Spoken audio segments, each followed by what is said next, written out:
आत्महत्या वाले की दुर्गति निश्चित होती है, इसमें कोई तर्क विवाद नहीं है। अचानक घटना में मृत्यु हो जाना ये प्रारब्ध के वशीभूत होता है। इस एक्सीडेंट हो जाना, अचानक आग लग जाना, अचानक सर्प काट लेना, अचानक कुएं में गिर जाना, अचानक जल में डूब जाना, इसे अकाल मृत्यु नहीं कहते। ये स्वाभाविक मृत्यु दोष इस तरह से उसे शरीर को पूरा करना था और वो भगवत भक्त है तो उसकी दुर्गति नहीं होगी। लेकिन यदि वो फांसी लगाता है, यदि वो जहर खाता है, यदि अपने द्वारा शरीर को हत्या करता है तो निश्चित उसकी दुर्गति होगी, चाहे वो कोई भी हो। आत्महत्या वाले को निश्चित दुर्गति होती है, ऐसा शास्त्र कहता है जाए। हाँ, जो उन्होंने नाम जप किया है तो इस दुर्गति का कष्ट भोगने के बाद उनको नाम जप पुनः अच्छी योनि देगा और भजन में उनको लगाएगा, लेकिन उनको भगवत प्राप्ति हुई हो ऐसा मानना असंभव है। हम कदापि नहीं मान सकते। जो आत्महत्या करता है वो जरूर भगवत विमुख है। भगवत सम्मुख पुरुष आत्महत्या कर ही नहीं सकता, चाहे उसे खड़े खड़े जला दिया जाए, क्योंकि उसका तन, उसका मन, उसका प्राण सब प्रभु को अर्पित है। उसका अधिकार खत्म हो चुका है। अब वो कैसे अपनी आत्महत्या कर सकता है? वैसे भी आत्महत्या करने का अधिकार संसार में भी नहीं है। अगर सरकारी आदमी जान जाए कि आप आत्महत्या कर रहे हैं तो आपको हमारी भारत सरकार दंड देगी। आपको आत्महत्या करने का अधिकार नहीं है। आप कह सकते हैं कि मेरा शरीर में नष्ट नहीं। आप जिस देश में रहते हैं उस देश की प्रजा है तो आप अपने शरीर का बर्ताव कर सकते हैं, ठीक। आप इसे बुरा आचरण करेंगे तो दंड मिलेगा, इसे नष्ट करेंगे तो दंड मिलेगा आपको। सोचो, जब भारत सरकार आपको कष्ट देगी तो जो अखिल सरकार है वो आपको कैसे क्षमा कर देगी? अगर थोड़ी भी भक्ति है तो भक्त विचार करता है कि जो विपरीतताएं आई है मेरे कर्म के अनुसार आई है, भगवान भोग करके मुझे पवित्र कराना चाहते हैं तो मैं भोग लूं, बचूं काहे को? हे नाथ, जैसी आपकी इच्छा हो। वो आत्महत्या कर ही नहीं सकता। भक्त के हृदय में ये विचार आ ही नहीं सकता कि मेरी आत्महत्या हो जाए। यदि आत्महत्या करता है तो निश्चित दुर्गति हम शास्त्र के अनुसार कहते हैं। भयंकर अपराध, साधारण अपराध नहीं, भयंकर अपराध। ये जो आत्महत्या करने का होता है शास्त्र विरुद्ध, धर्म विरुद्ध, गुरु विरुद्ध जब आचरण बन जाता है तो उसे अपने हाथ से अपना नाश करना पड़ता है। आत्महत्या ऐसे नहीं होती। साधारण अपराध बन जाए तो जो पुण्यात्मा जन होते हैं उनकी आयु का नाश होने लगता है। जैसे आप भगवत मार्ग में चल रहे हैं, आपकी आयु 80 वर्ष है, तो आपने वैष्णव अपराध आदि ऐसे किए पर आप डर रहे हैं, अनजाने से आपके बन रहा है, थोड़ा प्रमादवश बन रहा है, तो आपके सुकृत नष्ट होने लगेंगे। आपके पुण्य नष्ट होने पर आपको दुख मिलेगा और आपको प्रायश्चित करना पड़ेगा उस अपराध का। आप जलोगे उसके लिए और ज्यादा अपराध करने लगोगे तो आयु कम होने लगेगी। और भयंकर अपराध बन जाए तो आप अपने हाथ से अपना नाश कर लेंगे। ये प्राकृतिक दंड उसको मिलता है, देवी शक्ति से प्रेरित होकर के मिलता है। तो कोई न कोई ये प्रारब्ध नहीं कहा जाता। अकाल मृत्यु अलग चीज है और आत्महत्या अलग चीज है, समझ रहे ना? अब आप गाड़ी से जा रहे हैं, आपका एक्सीडेंट हो गया, आप पधार गए, ये संयोग था आपका पूर्व प्रारब्ध का। लेकिन आप असत आचरण कर रहे, पराई बहन बेटी के साथ गंदा व्यवहार या साधु महात्मा के साथ गंदा व्यवहार, वहां से नहीं, अब कहीं से आपको इतना विक्षिप्त किया जाएगा, आपको इतना परेशान किया जाएगा कि आपका मन आपको ही प्रेरित करके आपके ही हाथ से जहर खवा के आपको मार देगा। ये आत्महत्या जो होती है भयंकर अपराध से होती है। अगर भयंकर अपराध नहीं तो आत्महत्या नहीं होने वाली।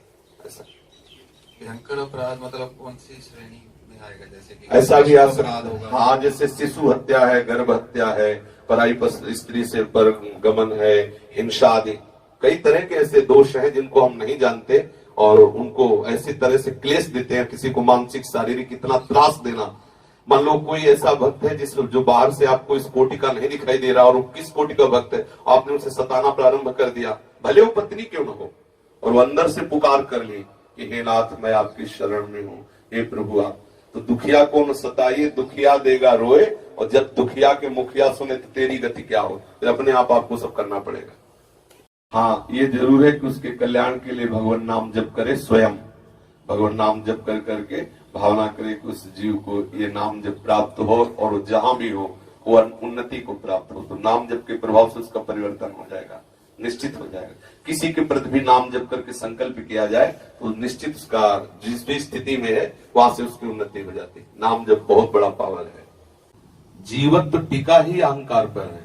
अहंकार खत्म हो जाए ना तो जीवन तो खत्म हो जाए। वो ईश स्वरूप ही है, ईश्वर स्वरूप। जीवात्मा जानते हो क्या है? भगवान का अंश है। और भगवान का अंश जानते हो, सच्चिदानंद भगवान का अंश सच्चिदानंद ही होता है। जब भगवान पूर्ण है तो भगवान का अंश भी पूर्ण है। उसने अपूर्ण देह और देह भाव को स्वीकार करने के कारण नाना प्रकार के क्लेश भोग रहा है, नहीं तो चेतन अमल सहज सुख राशि। और भगवान कैसे, जो आनंद सिंधु सुख राशि का अंश सहज सुख राशि। तो ऐसे ही हमारे हृदय में जो अहम है वो हमारे जीवत्व को बनाए हुए है, वो देह भाव को बनाए हुए है। तो कोई बड़ाई करे या ना करे वो तो है, वो तो जब हवा लगती है तब आग भवती तब दिखाई देता, नहीं तो है। भजन से, साधना से, उपासना से देहाभिमान को ही तो गलित करना। देहाभिमान गलित हो गया, बस सारा जगत परमानंद स्वरूप हो गया। तो ये कोई नई बात नहीं, सबके हृदय में है। भजन से, साधु संगत से इसका नाश हो जाता है, देहाभिमान गलित होता है। तिनकी संगति रहत जात कुल मद सबनन से। भगवत प्रेमी महात्माओं का संग करके उनके मुख से हरिजस सुनते हुए अपने चित्त को हरि चिंतन में लगाए, अहंकार नष्ट हो जाएगा। ये अहंकार भ्रम, अज्ञान, अविद्या के कारण हो रहा है। तो वो खास बात अहंकार झलकना नहीं, खास बात है अहंकार मिटाना, और वो भजन से मिटे। खूब नाम जप करो, सत्संग करते रहो, वाणी स्वाध्याय करो। आपको पहले तो दिखाई नहीं देता था, आज सत्संग के और भजन के प्रभाव से चोर दिखाई देने लगा। ये अहंकार आया, कितनी कृपा हुई, आप जान गए अहंकार आया। एक दिन आपको इतना बल आएगा कि उसको पटक देंगे। चोर को चोर मान करके आज आपने देखा तो ये आप पहली सीढ़ी पर चढ़ गए अहंकार के नाश करने के लिए, और भजन में तन्मय हो गए।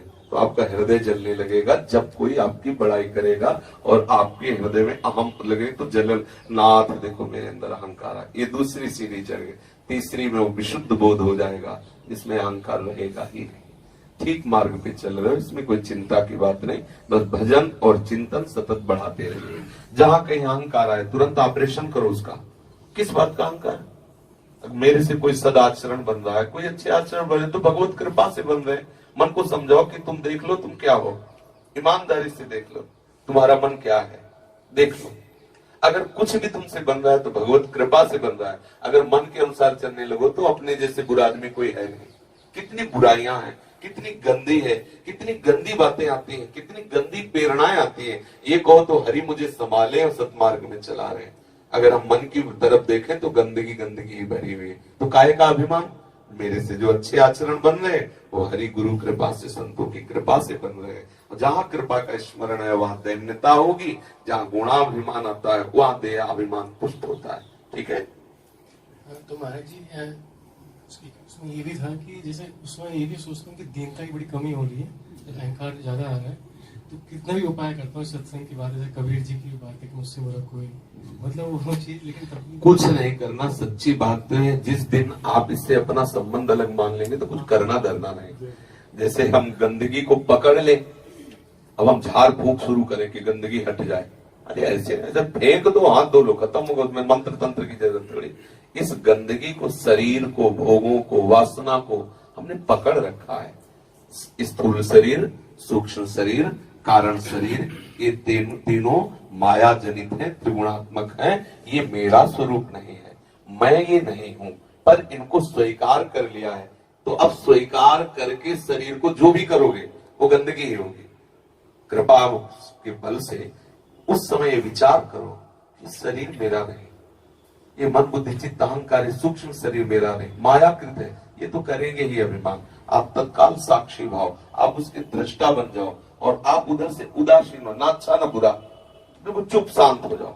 वो जो सोच रहा, जब आप सपोर्ट नहीं करोगे तो खत्म हो जाएगा। यदि बुरा मान करके आप जले तो वो बना रहेगा, अच्छा मान के हर्षित हुए तो वो बना रहेगा। समझ पा रहे हो हमारी बात? क्योंकि यहाँ परमाणु है ना, भागवतिक परमाणु, यहाँ का प्रभाव तो अलग है। अब बाहर संसार का प्रभाव तो अलग है, इसीलिए स्थान का प्रभाव होता है, संघ का प्रभाव होता है, भोजन का प्रभाव होता है, ग्रंथ का प्रभाव होता है, संत का प्रभाव होता है। सब अलग अलग प्रभाव है और यहाँ सब प्रभाव भागवतिक है। यहाँ संत, महात्मा, लता, रज, रानी, वायु, यहाँ यमुना, ये सब भागवतिक है ना। तो यहाँ तो बहुत जल्दी भगवत भाव पुष्ट हो, यदि बुरा आचरण ना हो तो। यदि गंदा आचरण होने लगे तो विक्षेप पड़ने लगेगा, क्योंकि परम पावन धाम है। यहाँ जैसे भ्रष्टाचार के आचरण करे तो बुद्धि मलिन बहुत जल्दी हो जाए। पावर है, जिधर लगाओगे उधर। अगर गंदगी की तरफ लगाए तो गंदगी आपके दिमाग में बढ़ जाएगी, पावर है। अगर इधर लगाए तो इधर बढ़ जाएगी। इसलिए अपराध रहित होकर यदि धाम वास करे तो बहुत शीघ्र भगवदाकार वृत्ति हो जाए।